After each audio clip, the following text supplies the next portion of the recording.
don't know the timing here, but there was the banging noises yesterday that redirected and redeployed the ROVs to this area. Is there anything conclusive in those noises, and did that redirection and then finding this debris field today all help?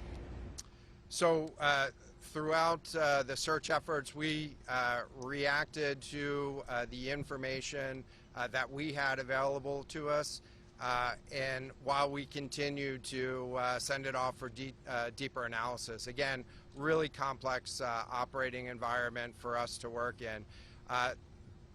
Let me check with the experts, but there doesn't appear to be any connection between the noises and the location on the seafloor. Again, this was a catastrophic implosion of the vessel, which would have generated a significant broadband sound down there that the sonar buoys would have picked up. Admiral, a lot of questions about who might be. Admiral, you mentioned closure for the families.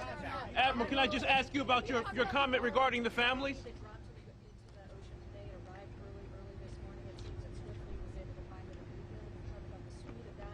And also, were all of the assets involved moved as swiftly as possible to the area? And was any help turned away, as some lawmakers have criticized the government?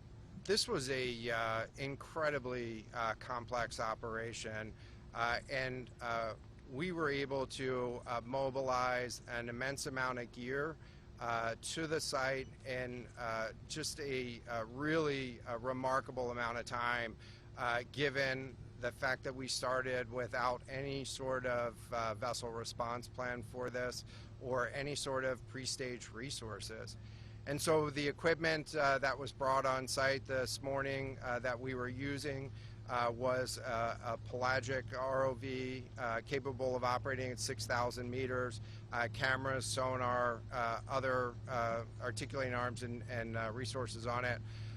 And it, we had to transport it here through C-17 aircraft. This is 2 aircraft that it took to get this up here.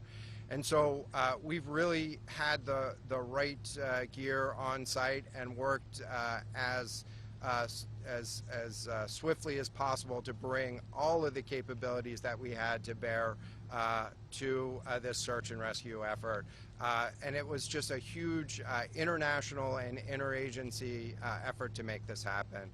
So I'm really grateful for all of the responders that came out to support this and really search for the vessel. It is a difficult day for all of us, and it's especially difficult for the families, and our thoughts are with the families today. But this was an immense support, and we had the right gear on the bottom to find it.